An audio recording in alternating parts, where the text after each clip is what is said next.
عمل کا جذبہ بڑھانے کے لیے فرمایا میں تمہارے کام نہیں آؤں گا، تاکہ وہ اپنے اعمال پر تکیہ کریں، بھروسہ کریں اور اس میں کسی قسم کی کوتاہی کا شکار نہ ہوں۔ حالانکہ ویسے بھی وہ کوتاہی کا شکار نہیں ہونے ہوتے، لیکن یہ گویا کہ ایک سرپرست کو نبی کریم صلی اللہ علیہ وسلم نے تعلیم دے دی کہ کس طریقے سے اپنے گھر والوں میں عمل کے جذبے کو بڑھانا ہے۔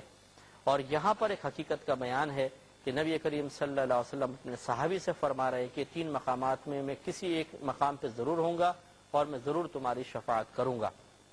لہذا یہ بھی معلوم ہوا کہ اپنے جب آپ بزرگوں کے پاس جائیں تو دنیاوی سوالات سے بہتر یہ ہے کہ آخرت کے لیے کچھ عرض کیا جائے۔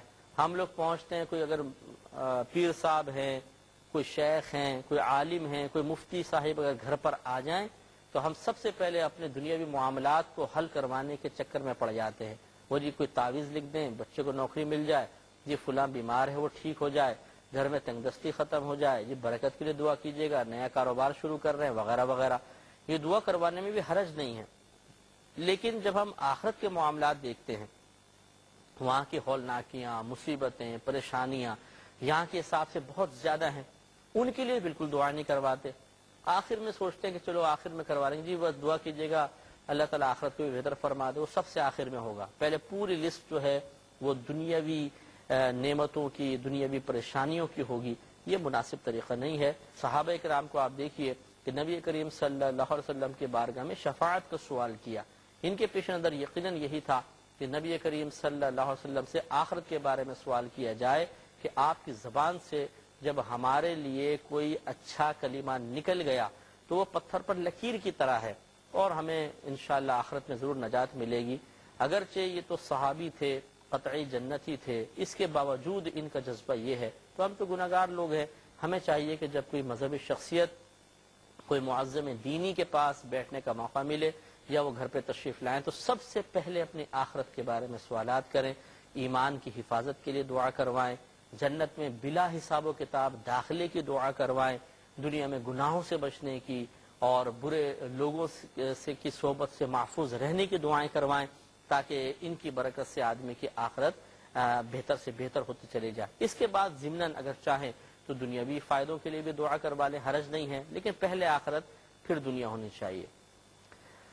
حضرت یہ دارمی کی روایت ہے، حضرت ابن مسعود رضی اللہ تعالی عنہ اس کے راوی ہیں، حدیث نمبر 5355 ہے۔ یہ کہتے ہیں کہ نبی کریم صلی اللہ علیہ وسلم سے عرض کیا گیا کہ مقام محمود کیا ہے؟ آپ نے فرمایا قیامت وہ دن ہے جس میں اللہ تبارک و تعالی اپنی کرسی پر نزول فرمائے گا تو وہ چڑچڑائے گی جیسے نیا کجاوا چڑچڑاتا ہے۔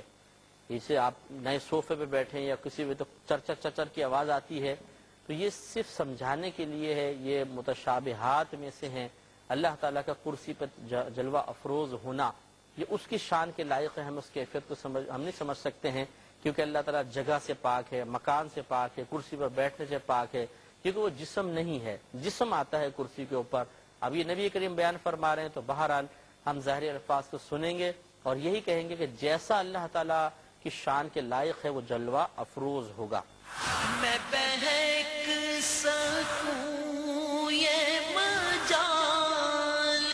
اس کے بعد فرماتے ہیں کہ تم کو ننگے پاؤں ننگے بدن اور بغیر ختنے کے لایا جائے گا، جنہیں سب سے پہلے لباس پہنایا جائے گا وہ حضرت ابراہیم علیہ السلام ہوں گے۔ یہ پہلے بات گزر چکی ہے کہ قبر سے ہی وہ لباس کے ساتھ آئیں گے، جو انبیاء علیہ السلام ہوں گے، نیک لوگ ہیں، اولیاء، صحابہ کرام وغیرہ، یہ خصوصی لباس کا تذکرہ ہے۔ اور جو یہ فرمایا ننگے پاؤں ننگے بدن وہ ہمارے لیے ہے۔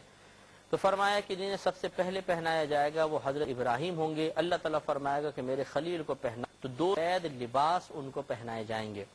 پھر ان کے بعد مجھے پہنایا جائے گا، یعنی پہلے ابراہیم علیہ السلام کو پھر مجھے۔ تو یہ ایسا ہو سکتا ہے کہ کسی نبی کو نبی کریم صلی اللہ علیہ وسلم پر فضیلت جزوی حاصل ہو جائے، فضیلت کلی، یعنی اگر تمام اجتماعی طور پہ دیکھا جائے تو جتنے فضائل و کمالات نبی کریم کو دیے گئے صلی اللہ علیہ وسلم کسی نبی کو نہیں دیے گئے، تو آپ کی فضیلت تمام انبیاء علیہ السلام پر مسلمہ ہے۔ لیکن بعض جزیات ایسی ہوتی ہیں، کوئی ایک آدھ مقام کوئی ایسا ہوتا ہے کہ کسی نبی کو بظاہر نبی کریم صلی اللہ علیہ وسلم سے زیادہ فضیلت حاصل ہوتی نظر آتی ہے، تو فضیلت جزوی فضیلت کلی کو مستلزم نہیں ہے۔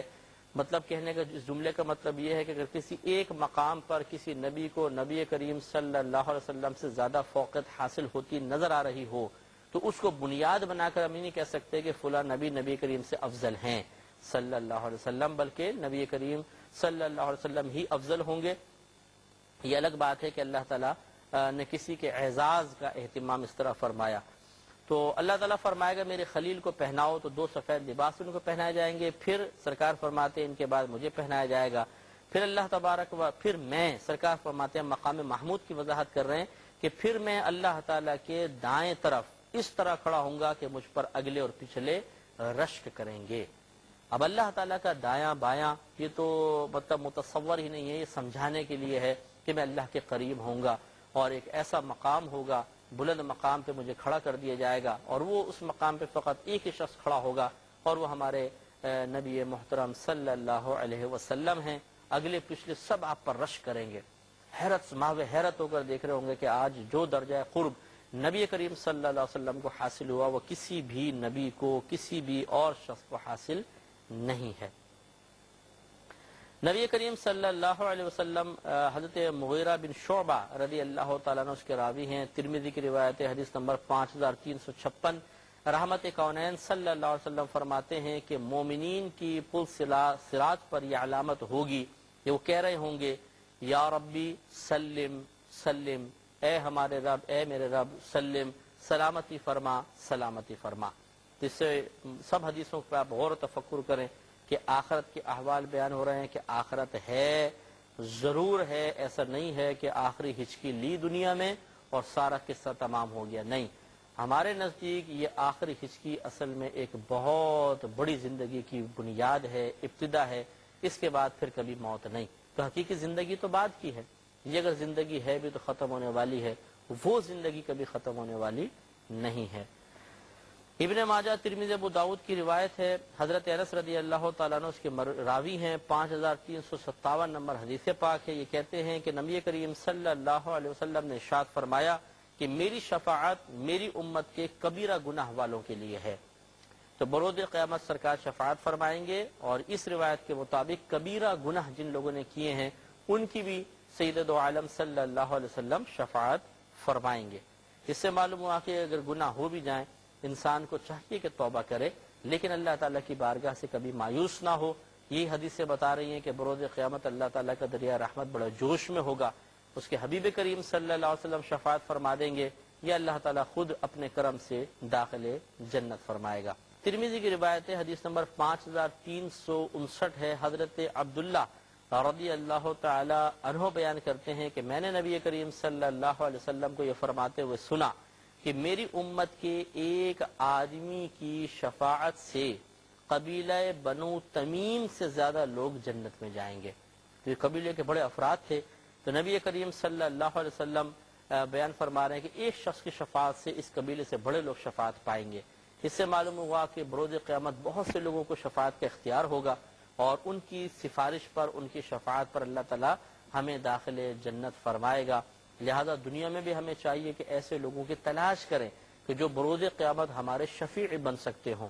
وہ نیک ہیں، پرہیزگار ہیں، علماء ہیں، صلحاء ہیں، فقہائے کرام ہیں، کوئی امام صاحب ہیں نیک پرہیزگار، اس طرح پیر حضرات جو ہیں جو واقعی بعمل ہیں، جامع شرائط ہیں، یہ بھی انشاءاللہ شفاعت کریں گے۔ اللہ تبارک و تعالیٰ سے دعا ہے کہ رب کریم ہم سب کو ان باتوں کو سمجھنے، ان پر عمل کی توفیق عطا فرمائے، آمین۔ وآخر دعوانا ان الحمدللہ رب العالمین۔